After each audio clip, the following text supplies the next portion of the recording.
Good evening, students. Today we are going to start the topic selection. This is the topic which is taken from the chapter staffing, unit number 6. In the last video, I explained you recruitment, its types, and advantages and disadvantages of both the methods. I also explained types of recruitment in the previous video. In this video, we will study about the selection. Now question arises, what is selection? So selection can be defined as discovering most suitable candidate to fill up the vacant position in the organization. ठीक, दोबारा फिर सुन लीजिए. Selection can be defined as most suitable candidate to fill up the vacant job position in the organization. ठीक बेटा जी. अब now question arises, what is the selection procedure, selection process. तो selection process, first step in the process of selection is, first step is preliminary screening. Preliminary screening or you can say interview. Preliminary screening or you can say interview. तो preliminary screening और इंटरव्यू. Preliminary screening, now I think it is video is clear. First heading is preliminary screening. Question arises, what is preliminary screening. तो preliminary screening is done to eliminate unqualified or unfit candidates based on the information supplied in the application form. जो candidates ने application form में अपनी information दी है उसकी base पर unqualified और unfit job seekers को एलिमिनेट करना है ना, उन्हें बाहर करना. क्योंकि अगर हमारे पास, हम इसमें टाइम मैनेजमेंट ख़राब करेगा, उसकी स्क्रीनिंग नहीं करने का, हर किसी को इंटरव्यू के लिए, हर किसी को टेस्ट के लिए बुला लेगा तो मैनेजमेंट का टाइम वेस्ट होगा, एनर्जी वेस्ट होगी. तो उससे बचने के लिए प्रीलिमिनरी स्क्रीनिंग की जाती है. स्क्रीनिंग करने के बाद the second step is selection test. Selection test, second step is selection test. Selection test means, selection test measures intelligence, aptitude, personality etc.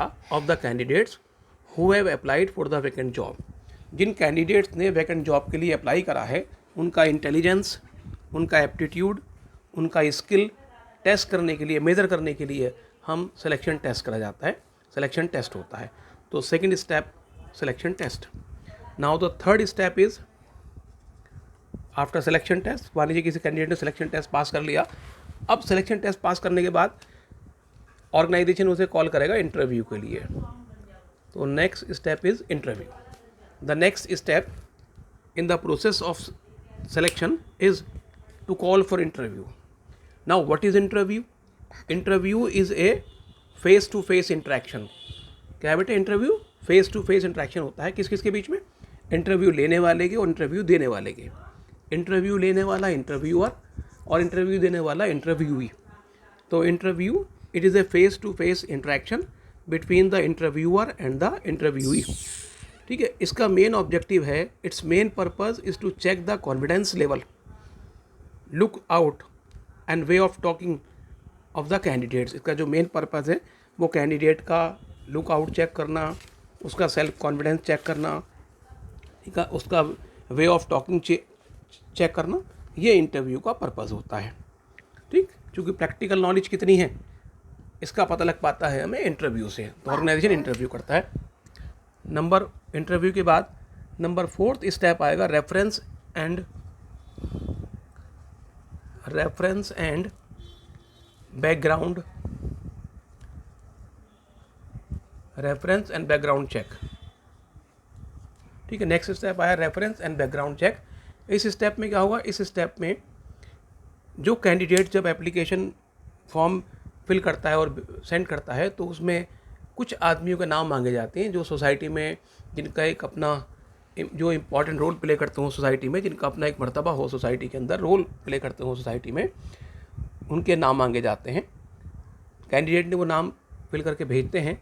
जब वो इंटरव्यू पास में क्लियर हो जाएगा, इंटरव्यू सिलेक्शन टेस्ट भी पास कर लिया, इंटरव्यू भी अच्छा हो गया उसका, तो जो ऑर्गेनाइजेशन है वो उन जो रेफरेंस में दिए गए नाम हैं उन्हें कॉल करते हैं और उनसे पूछते हैं, इन्वेस्टिगेट करते हैं उन नामों से, इस कैंडिडेट के बारे में, इसकी बैकग्राउंड के बारे में चेक करा जाता है। तो it is very simple. In application form the candidate is asked to give the names of 2 reference, कम से कम 2 रेफरेंस मांगते हैं। If the candidate qualifies the interview then the organization prefers to check with the references about the personal character of the candidate. The organization can cross check the information given by the candidate with the references. जो information दी है उसको references से cross check भी करते हैं। ठीक, next number is number 5th step is selection decision.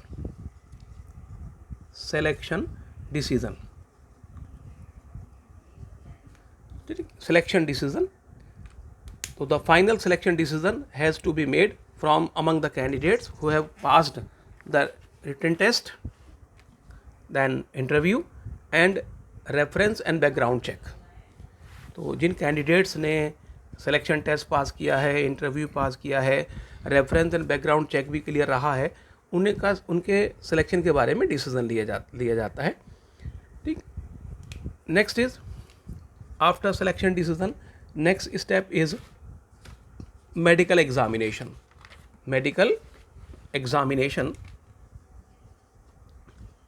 It is also very important. Medical examination. Before giving appointment letters देने से पहले the candidates selected are sent for medical fitness test. Candidates को medical fitness test के लिए भेजा जाता है। Some organisations appoint their own doctors to do the test. कुछ ऑर्गेनाइजेशन में डॉक्टर्स अपने डॉक्टर अपना आप अपॉइंट कर लेती हैं। जो बड़ी बड़ी ऑर्गेनाइजेशन होते हैं, कंपनियां होती हैं, वो अपने डॉक्टर अपना आप अपॉइंट करते हैं।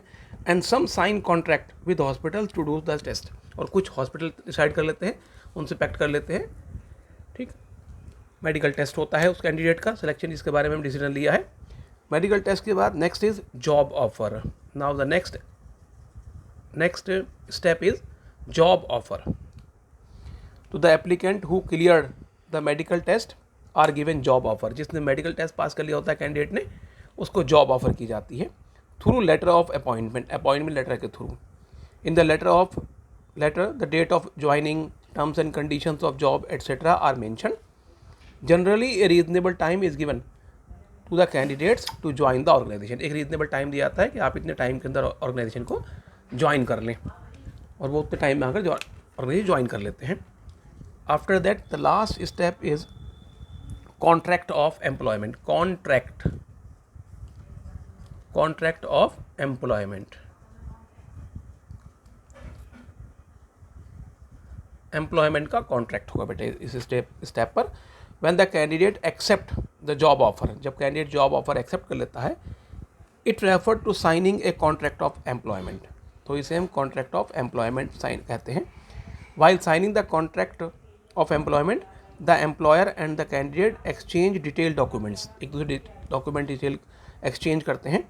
The common content of contract of employment are job title, duties, responsibilities, pay allowances, hours of work, leave rules, disciplinary rules, probation period, etc. Means all the terms and conditions regarding the employment has been decided in contract between both employer and the employee.